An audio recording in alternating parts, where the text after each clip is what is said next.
ಆತ್ಮೀಯ ವಿದ್ಯಾರ್ಥಿಗಳೇ, ಈ ಒಂದು ಸೆಷನ್ನಲ್ಲಿ ನಾವು ಬಡತನದ ನಿವಾರಣಾ ಕಾರ್ಯಕ್ರಮಗಳು ಯಾವ್ಯಾವು ಅನ್ನುವಂಥದ್ದನ್ನು ಒನ್ ಬೈ ಒನ್ ಆಗಿ ತಿಳ್ಕೊಳ್ತಾ ಹೋಗೋಣ. ಭಾರತದಲ್ಲಿ ಬಡತನದ ನಿವಾರಣೆಗಾಗಿ ಸರ್ಕಾರ ಕೈಗೊಂಡಿರ್ತಕ್ಕಂಥ ಕ್ರಮಗಳು ಯಾವ್ಯಾವು? The poverty alleviation programme in India can be categorised based on whether it is targeted either for rural areas or urban areas in the country. ಅಂದರೆ ಭಾರತದಲ್ಲಿ ಈ ಬಡತನ ನಿವಾರಣೆಗಾಗಿ ಸರ್ಕಾರ ಅನೇಕ ರೀತಿಯ ಕಾರ್ಯಕ್ರಮಗಳನ್ನು ಕೈಗೊಂಡಿತು. ಇದರ ಮೇನ್ ಟಾರ್ಗೆಟೆಡ್ ಏನು ಅಂದರೆ ಗ್ರಾಮೀಣ ಪ್ರದೇಶದ ಮತ್ತು ನಗರ ಪ್ರದೇಶದಲ್ಲಿ ಇರ್ತಕ್ಕಂಥ ಬಡತನವನ್ನು ಹೋಗಲಾಡಿಸುವಂತಹ ನಿಟ್ಟಿನಲ್ಲಿ ಸರ್ಕಾರ ಇಂತಹ ಒಂದು ಕಾರ್ಯಕ್ರಮಗಳನ್ನು ಹಮ್ಮಿಕೊಂಡಿತು. Most of the programmes are designed to target rural poverty as the prevalence of the poverty is high in rural areas. Also, targeting poverty is a great challenge in rural areas due to various geographic and infrastructure limitations. The programs can be mainly grouped into ಈ ಒಂದು ಬಡತನದ ನಿವಾರಣೆಯನ್ನು ಭಾರತದ ಗ್ರಾಮೀಣ ಪ್ರದೇಶದಲ್ಲಿ ಅದು ಭೌಗೋಳಿಕವಾಗಿ ಅಥವಾ natural ಆಗಿ ಇರ್ತಕ್ಕಂತಹ ಈ ಒಂದು ಪಾವರ್ಟಿಯನ್ನು ಅಂದರೆ ಬಡತನವನ್ನು ಹೋಗಲಾಡಿಸ್ತಕ್ಕಂಥದ್ದು ಬಹುಮುಖ್ಯವಾಗಿರ್ತಕ್ಕಂಥ ಒಂದು ಉದ್ದೇಶ. ಈ ಒಂದು ಉದ್ದೇಶವನ್ನು ಇಟ್ಕೊಂಡು ಸರ್ಕಾರ ಅನೇಕ ರೀತಿಯ ಕಾರ್ಯಕ್ರಮಗಳನ್ನು ಈ ದೇಶದಲ್ಲಿ ಜಾರಿಗೆ ತಂದಿರತಕ್ಕಂಥದ್ದನ್ನು ನೋಡ್ತೀವಿ. The programmes can be mainly grouped into ಈ ಒಂದು ಕಾರ್ಯಕ್ರಮಗಳನ್ನು ನಾವೊಂದು ಪಟ್ಟಿ ಮಾಡೋದು ಆದರೆ ಯಾವ ಉದ್ದೇಶಗಳನ್ನು ಇದು ಇಟ್ಕೊಂಡಿತ್ತು, ಈ ಎಲ್ಲ ಕಾರ್ಯಕ್ರಮಗಳ ಹಿಂದೆ ಇರ್ತಕ್ಕಂತಹ ಉದ್ದೇಶ ಏನು ಅಂತಂದರೆ, ನಂಬರ್ 1 ವೇಜ್ ಎಂಪ್ಲಾಯ್ಮೆಂಟ್ ಪ್ರೋಗ್ರಾಮ್, ಅಂದರೆ ಉದ್ಯೋಗ ಆಧಾರಿತವಾಗಿರ್ತಕ್ಕಂಥ ಕೂಲಿ ಆಧಾರಿತ ಉದ್ಯೋಗಾವಕಾಶಗಳನ್ನು ನೀಡ್ತಕ್ಕಂಥದ್ದು ಮೊದಲನೇದು. ಸೆಕೆಂಡ್ 1 ಸೆಲ್ಫ್ ಎಂಪ್ಲಾಯ್ಮೆಂಟ್ ಪ್ರೋಗ್ರಾಮ್, ಸ್ವ ಉದ್ಯೋಗಾವಕಾಶಗಳನ್ನು ಒದಗಿಸ್ತಕ್ಕಂಥದ್ದು ಎರಡನೇ ಒಂದು ಉದ್ದೇಶ ಗುರಿಯನ್ನು ಇಟ್ಕೊಂಡಿದ್ದು. ಇನ್ನು ಮೂರನೇದಾಗಿ ಫುಡ್ ಸೆಕ್ಯೂರಿಟಿ ಪ್ರೋಗ್ರಾಮ್, ಆಹಾರದ ಭದ್ರತಾ ಕಾರ್ಯಕ್ರಮವನ್ನು ಈ ಒಂದು ಎಲ್ಲ ಯೋಜನೆಗಳಲ್ಲಿ ಮಹತ್ತರವಾದ ಉದ್ದೇಶವನ್ನು ಇಟ್ಕೊಂಡು ಜಾರಿಗೆ ತಂದಿದ್ದು. ನಾಲ್ಕನೇದಾಗಿ ಸೋಷಿಯಲ್ ಸೆಕ್ಯೂರಿಟಿ ಪ್ರೋಗ್ರಾಮ್, ಅಂದರೆ ಸಾಮಾಜಿಕ ಭದ್ರತೆ. ಐದನೇದು ಅರ್ಬನ್ ಪಾವರ್ಟಿ ಎಲಿವೇಷನ್ ಪ್ರೋಗ್ರಾಮ್, ನಗರ ಪ್ರದೇಶದಲ್ಲಿ ಇರ್ತಕ್ಕಂಥ ಬಡತನವನ್ನು ಕೂಡ ಹೋಗಲಾಡಿಸುವಂತಹ ಒಂದು ಕಾರ್ಯಕ್ರಮ ಆಗಿತ್ತು. Skill India programmes for employment, ಅಂದರೆ ಕೌಶಲ್ಯವಾಧಾರಿತವಾಗಿರ್ತಕ್ಕಂಥ ಉದ್ಯೋಗಾವಕಾಶಗಳನ್ನು ನೀಡ್ತಕ್ಕಂಥದ್ದು. The 5-year plan immediately after independence tried to focus on poverty alleviation through sectoral programmes. ಅನೇಕ ಉದ್ದೇಶಗಳನ್ನು ಇಟ್ಕೊಂಡು ಈ ಒಂದು ಕಾರ್ಯಕ್ರಮವನ್ನು ಜಾರಿಗೆ ತಂದಿರತಕ್ಕಂಥದ್ದು. ದ ಫಸ್ಟ್ ಒನ್ ಕಾರ್ಯಕ್ರಮ ಭಾರತದಲ್ಲಿ ಬಡತನ ನಿವಾರಣೆಗಾಗಿ ಸರ್ಕಾರ ಕೈಗೊಂಡಿರ್ತಕ್ಕಂಥ ಕಾರ್ಯಕ್ರಮಗಳಲ್ಲಿ ಮೊದಲನೇದಾಗಿ Jawahar gram Samriddhi Yojana. Jawahar gram Samriddhi Yojana is the restructured, streamlined and comprehensive versions of the Jawahar Rozgar Yojana. It was started on 1st April 1999. ಈ ಜವಹರ್ ಗ್ರಾಮ್ ಸಮೃದ್ಧಿ ಯೋಜನೆ, ಈ ಒಂದು ಯೋಜನೆಯನ್ನು 1 ಏಪ್ರಿಲ್ 1999 ಇದನ್ನು ಜಾರಿಗೆ ತರ್ತಾರೆ. The main aim of programme was the development of rural areas, ಅಂದರೆ ಗ್ರಾಮೀಣ ಪ್ರದೇಶಗಳ ಅಭಿವೃದ್ಧಿಯ ಮಹತ್ತರವಾದ ಒಂದು ಕಾರ್ಯಕ್ರಮವಾಗಿತ್ತು. Infrastructures like roads to connect the village to different areas made the village more accessible and other social, educational and infrastructures like hospitals. Its secondary objective was to give out sustained wage employment, ಅಂದರೆ ರಸ್ತೆಗಳನ್ನು ನಿರ್ಮಾಣ ಮಾಡ್ತಕ್ಕಂಥದ್ದು, ಶಾಲೆಗಳನ್ನು ನಿರ್ಮಾಣ ಮಾಡ್ತಕ್ಕಂಥದ್ದು, ಆಸ್ಪತ್ರೆಗಳನ್ನು ನಿರ್ಮಾಣ ಮಾಡ್ತಕ್ಕಂಥದ್ದು ಮತ್ತು ಒಂದು ಕೂಲಿಯನ್ನು ಹೈಕ್ ಮಾಡ್ತಕ್ಕಂಥದ್ದು. ಈ ಥರದ ಮಹತ್ತರವಾದ ಕಾರ್ಯಕ್ರಮಗಳನ್ನು ಇಟ್ಕೊಂಡು ಜಾರಿಗೆ ತಂದಿರ್ತಕ್ಕಂಥದ್ದು ಈ ಒಂದು ಜವಹರ್ ಸಮೃದ್ಧಿ ಯೋಜನೆಯ ಮುಖ್ಯ ಉದ್ದೇಶವಾಗಿತ್ತು. ಇನ್ನು ಎರಡನೇದಾಗಿ national old age pension scheme. This scheme came into effect on 15 August 1995. ಈ ಒಂದು ಕಾರ್ಯಕ್ರಮ 15ನೇ ಆಗಸ್ಟ್ 1995ರಂದು ಇದು ಇಂಪ್ಲಿಮೆಂಟ್ ಆಗುತ್ತೆ. This scheme provides pension to all old people who were above the age of 60, now 60 years, who could not fund themselves and did not have any means of subsistence. The pension that was given was 200 months. Now it is 2000 per month. ಅಂದರೆ ಈ ಒಂದು ಯೋಜನೆ ಪ್ರತಿ ತಿಂಗಳು 200 ರೂಪಾಯಿನಂತೆ ಯಾರು old ಏಜ್ನವರು ಇದ್ದಾರೆ ಅವರಿಗೆ ಕೊಡುವಂತಹ ಒಂದು ಸರ್ಕಾರದ ಕಾರ್ಯಕ್ರಮ ಆಗಿತ್ತು. Now it is 2000 per month. ಪ್ರತಿ ತಿಂಗಳು 2000ದಂತೆ ಓಲ್ಡ್ ಏಜ್ ಪೆನ್ಷನ್ ಸ್ಕೀಮನ್ನು ಸರ್ಕಾರ ಜಾರಿಗೆ ತಂದಿದೆ. This pension is given by the central government. The job implementation of this scheme in state and union territory is given to panchayat and municipalities. ಅಂದರೆ ಈ old age scheme ಸಿಸ್ಟಮನ್ನು ಯಾವುದ್ರ ಮುಖೇನ ಜಾರಿಗೆ ತರ್ತಾ ಇದೆ ಅಂದರೆ ಪಂಚಾಯತ್ ಆ್ಯಂಡ್ ಮುನ್ಸಿಪಾಲಿಟಿ ಮುಖಾಂತರ. ಪಂಚಾಯತ್ ಅಂದರೆ ಗ್ರಾಮ ಪಂಚಾಯತಿಗಳಲ್ಲಿ, ಟೌನ್ಗಳಲ್ಲಿ, ಮುನ್ಸಿಪಾಲಿಟಿ ಈ ಓಲ್ಡ್ ಏಜ್ ಪೆನ್ಷನ್ ಸ್ಕೀಮನ್ನು ಜಾರಿಗೆ ತಂದಿರತಕ್ಕಂಥದ್ದನ್ನು ನಾವು ಕಾಣ್ತೀವಿ. ಸೊ ಇನ್ನು ಮೂರನೇದಾಗಿ national family benefit scheme. This scheme was started in August 1995. This scheme is sponsored by the state government. It was transferred to the state sector scheme after 2002 and 2003. It is under the community and rural department. This scheme provides a sum of 20,000 to a person of family who becomes the head of the family after the death of its primary breadwinner.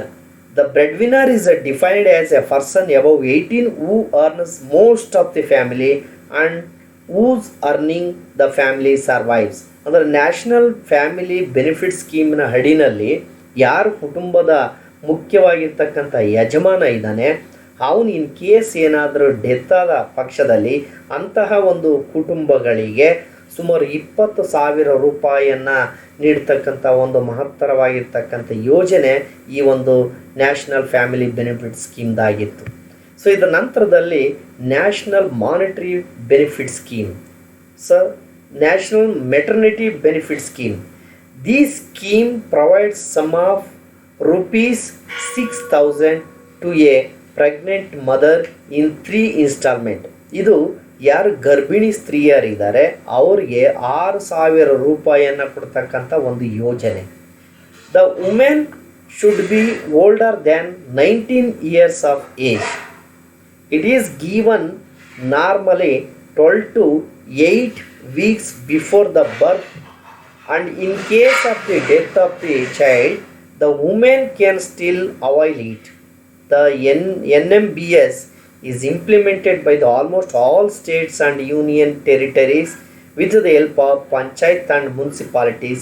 During 1999-2000, the total allocation of funds for this scheme was 767.05 crores and the amount used was 4,444.13 crores. It is for families below the poverty line. ಇದು national maternity benefits ಅನ್ನುವಂಥದ್ದು ಅನೇಕ ಗರ್ಭಿಣಿ ಸ್ತ್ರೀಯರಿಗೆ ಸಹಾಯವನ್ನು ಮಾಡ್ತಕ್ಕಂಥ ಒಂದು ಮಹತ್ತರವಾಗಿರ್ತಕ್ಕಂಥ ಯೋಜನೆ ಆಯಿತು. The scheme was updated in 2005 and 6 into Janani Suraksha Yojana with ₹1,400 for every institutional birth. ಪ್ರತಿ ಹುಟ್ಟುವ ಮಗುವಿನ ಜನನದ ಸಂದರ್ಭದಲ್ಲಿ 1,400 ರೂಪಾಯಿಯನ್ನು ನೀಡ್ತಕ್ಕಂಥ ಒಂದು ಜನನಿ ಸುರಕ್ಷಾ ಯೋಜನಾ ಅನ್ನುವಂಥದ್ದು ಈಗ ಈ ಕಾರ್ಯಕ್ರಮಕ್ಕೆ ಇರುವಂಥ ಹೆಸರು. ಸೊ ಇದರ ನಂತರದಲ್ಲಿ Annapurna. The government started this scheme in 1999-2000. ಈ ಅನ್ನಪೂರ್ಣ ಅನ್ನುವಂಥ ಕಾರ್ಯಕ್ರಮವನ್ನು ಸರ್ಕಾರ 1999 ಮತ್ತು 2000 ಇಸ್ವಿನಲ್ಲಿ ಪ್ರಾರಂಭ ಮಾಡುತ್ತೆ. So to provide food senior citizens who cannot take care of themselves and are not under the National Old Age Pension Scheme. So ಈ ಒಂದು ಯೋಜನೆ ಅನ್ನಪೂರ್ಣ ಅನ್ನುವಂಥದ್ದು ಯಾರು ಸೀನಿಯರ್ ಸಿಟಿಸನ್ ಇದ್ದಾರೆ ಅವ್ರಿಗೆ ಫುಡ್ ಸೆಕ್ಯೂರನ್ನು ನೀಡ್ತಕ್ಕಂಥದ್ದು. And have no one to take care of them in their village. ಯಾರು ಅವರನ್ನು ನೋಡ್ಕೊಳ್ತಾ ಇಲ್ಲ, ಯಾರು ಅಸಹಾಯಕರಿದ್ದಾರೆ, ಯಾರು ದುರ್ಬಲರಿದ್ದಾರೆ, ಯಾರು ಪೇರೆಂಟ್ಗಳನ್ನು ನೋಡ್ಕೊಳ್ಳಲ್ಲ ಅಂಥವ್ರಿಗೆ ಇಂತಹ ಒಂದು ಕಾರ್ಯಕ್ರಮವನ್ನು ಭಾರತ ಸರ್ಕಾರ ಜಾರಿಗೆ ತಂದಿದೆ. This scheme would provide 10 kgs of free food grains a month for the eligible senior citizen. The allocations of these scheme in 2001 was 100 crores. ಈ ಒಂದು ಅನ್ನಪೂರ್ಣ ಯೋಜನೆಗಾಗಿ ಭಾರತ ಸರ್ಕಾರ 2001ರಲ್ಲಿ ಸುಮಾರು 100 ಕೋಟಿ ರೂಪಾಯಿಗಳನ್ನು ವೆಚ್ಚ ಮಾಡಿದೆ. They mostly target groups of poorest of the poor and indigent senior citizen ಅನ್ನುವಂಥದ್ದು ಈ ಅನ್ನಪೂರ್ಣ ಯೋಜನೆಯ ಅಡಿನಲ್ಲಿ ಬಂದಿರತಕ್ಕಂಥ ಒಂದು ಕಾರ್ಯಕ್ರಮ. ಇದರ ನಂತರದಲ್ಲಿ integrated rural development programme IRDP in India is among the world most ambitious programme to alleviate rural poverty by providing income generate asset to the poorest of the poor. ಈ integrated rural development ಅನ್ನುವಂಥದ್ದು ಪ್ರಪಂಚದ ಅತ್ಯಂತ ಮಹತ್ವ ಆಕಾಂಕ್ಷೆಯನ್ನು ಹೊಂದಿರತಕ್ಕಂಥ ಬಡತನದ ನಿವಾರಣೆಯ ಕಾರ್ಯಕ್ರಮಗಳಲ್ಲಿ ಬಹುಮುಖ್ಯವಾಗಿರ್ತಕ್ಕಂಥ ಒಂದು ಕಾರ್ಯಕ್ರಮ. ಬಡವರಲ್ಲಿ ಅತಿ ಬಡವರು ಯಾರಿದ್ದಾರೆ ಅಂಥವರ ಒಂದು ಅವರ ಆರ್ಥಿಕ ಪರಿಸ್ಥಿತಿಯನ್ನು ಸುಧಾರಿಸುವಂತಹ ನಿಟ್ಟಿನಲ್ಲಿ ಸರ್ಕಾರ ಜಾರಿಗೆ ತಂದಿರತಕ್ಕಂಥ ಒಂದು ಕಾರ್ಯಕ್ರಮ. This program was first introduced in 1978-79 in some selected areas but covered all the areas by November 1980. During the 6th 5-year plan 1980-85, assets worth 47.6 billion rupees were distributed to about 16.6 million poor families. During the 1987-88, another 4.2 million families were assisted with an average investment of 4,471 per family or 19 billion rupees overall. ಈ ಒಂದು ಕಾರ್ಯಕ್ರಮದ ಅಡಿನಲ್ಲಿ ಅತ್ಯಂತ ಗ್ರಾಮೀಣ ಪ್ರದೇಶದಲ್ಲಿ ಇರುವಂಥ ಬಡವರ ಏಳಿಗೆಗಾಗಿ ಸರ್ಕಾರ ಇಂತಹ ಒಂದು ಕಾರ್ಯಕ್ರಮವನ್ನು ಜಾರಿಗೆ ತಂದಿರತಕ್ಕಂಥದ್ದನ್ನು ನಾವು ಕಾಣ್ತೇವೆ. ಇದರ ನಂತರದಲ್ಲಿ ಪ್ರಧಾನಮಂತ್ರಿ Gram Awas Yojana. This scheme aimed to creating housing for everyone. Pradhan Mantri Gramin Awas Yojana ಅಂದರೆ ಯಾರು ವಸತಿ ರಹಿತವಾಗಿರ್ತಾರೆ, ಯಾರು ಮನೆಗಳನ್ನು ಕಳ್ಕೊಂಡಿರ್ತಾರೆ, ಮನೆ ಇಲ್ಲದೆ ಇರ್ತಾರೆ ಅಂಥವರ ಮನೆಯ ನಿರ್ಮಾಣಕ್ಕಾಗಿ ಆರ್ಥಿಕ ಸೌಲಭ್ಯವನ್ನು ನೀಡತಕ್ಕಂಥ ಒಂದು ಕಾರ್ಯಕ್ರಮ ಪ್ರಧಾನಮಂತ್ರಿ Gramin Awas Yojana. It was initiated in 1985.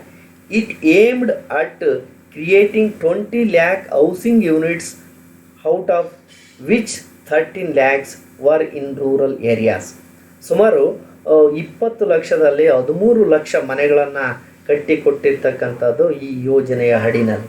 This scheme also would give out of loans to people at subsidies rates to make house. ಈ ಒಂದು ಸಹಾಯಧನದ ಅಡಿನಲ್ಲಿ ಯಾರು ವಸತಿ ರಹಿತವಾಗಿರ್ತಕ್ಕಂಥ ಗ್ರಾಮೀಣ ಪ್ರದೇಶದ ಜನರು ಇರ್ತಾರೆ ಅವರಿಗೆ ಸಬ್ಸಿಡಿಯನ್ನು ನೀಡುವುದರ ಮೂಲಕ ಅವರ ಗೃಹ ನಿರ್ಮಾಣಕ್ಕೆ ಆರ್ಥಿಕ ಸೌಲಭ್ಯನ ನೀಡಿರ್ತಕ್ಕಂಥದ್ದನ್ನು ನಾವು ಈ ಕಾರ್ಯಕ್ರಮದ ಅಡಿನಲ್ಲಿ ನೋಡ್ತಾ ಇದ್ದೀವಿ.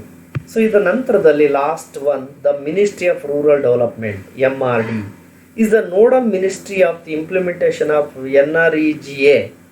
It is responsible for ensuring timely and adequate resource support to states and central council.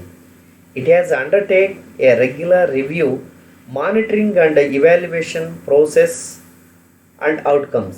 It is responsible for maintaining and operating MIS to capture and track data on critical aspects of implementation and assess the utilizations of resources through a set of performance indicators.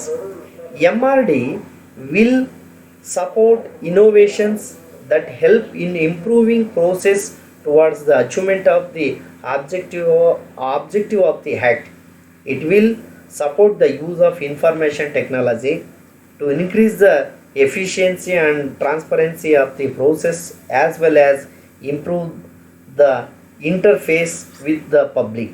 It will also ensure that the implementation of NREGA at all levels is sought to be made transparent and accountable to the public. Now 100 to 150 days of works for all is provided. The integrated child development program is also one of the poverty elevation program. In all these programs, the main objective eradication of the poverty in rural and urban area.